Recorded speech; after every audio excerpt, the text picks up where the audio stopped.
Some tape to play from Howard Lutnick, Commerce Secretary, who's a key member of the trade team, as you well know. The famous 4 buckets tape. Take a listen to this, and then we'll get your take on what Lutnick said. Here it comes. So there's 4 buckets I want you to think about. So there's the opening of the markets. Then we've got this huge revenue stream, right, from the tariffs. Then you have 2 types of investment.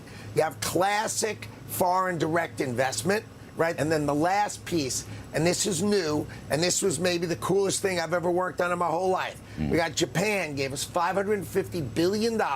South Korea gave us $350. That's $900 billion into a national security and economic partner, fund, if you will.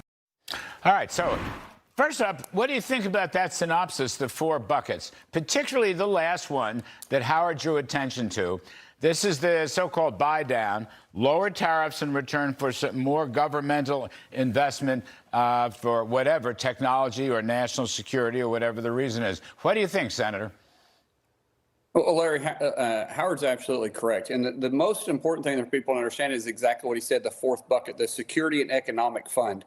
We as an American taxpayers, has been funding the security for South Korea and for Japan since the end of both wars.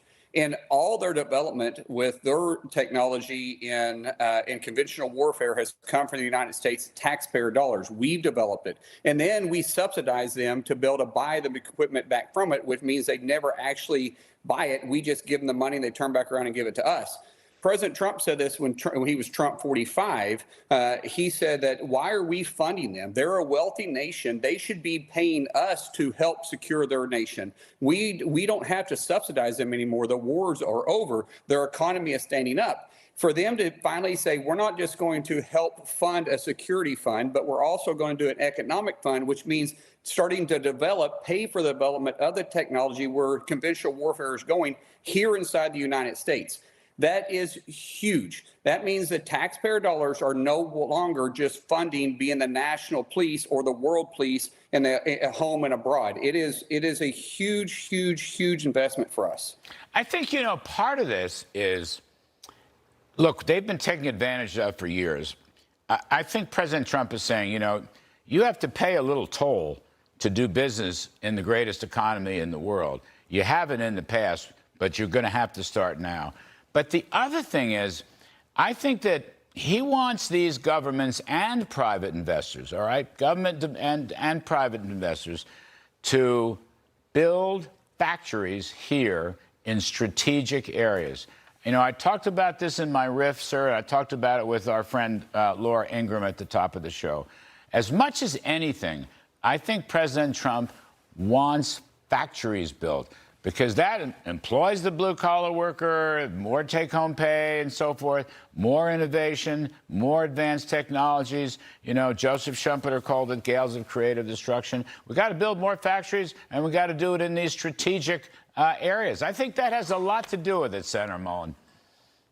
You're absolutely correct. And this is why it's so important what Howard Lutnick said about the 4th bucket is their investment into us. I think Laura Ingraham said it the best on your show a while ago when she said, if we're going to be the superpower, we can't be dependent on chips coming from China or Taiwan. I mean, look at the issue we're having with Intel right now with the CEO there, and yet they're one of the largest chip factories, and they're investing in China and not necessarily inside the United States. With this investment, this $900 billion investment, that is factories coming to here, and what won the war of World War II was our factory industry. They couldn't beat us in us replenishing tanks, equipment, airplanes, ships. We were a factory that were kicking it out, and we were outrunning and outpacing the Germans. We're outpacing Japan. We're outpacing Italy. We were able to do more by one country than the other 3 countries combined. And and Laura Ingraham said that very, very strong that if we're going to be a superpower, then we have to be dependent on ourselves. And that's what President Trump is doing by focusing on national security and getting people to pay up. instead of taking advantage of us, pay up and build those factories right here. Just one last thing, 25 seconds. This Intel story is a really bad. This Intel, first of all, is a fading company. It's been fading for decades. It used to be the leader. It hasn't been for a long time. But they have hired a CEO who has large-scale ties to the Chinese military. Really? And they're involved in government contracts and whatnot. This guy's got to go, doesn't he? I mean, Trump has called for his resignation. Do you echo that? I 100% do. Senator Tom Cotton brought this to everybody's attention, and actually was able to bring it to President Trump's attention too. He brought it to the Senate's attention. This guy should never be in a position where he's ever working with the United States government. It is not the stuff that Tom Cotton brought forth. Larry, we wouldn't allow him to even work in a Senate office building, much less run Intel and have DOD contracts. Got it. Senator Markwayne Mullin, thank you, sir. We appreciate your wisdom very much. Thank you.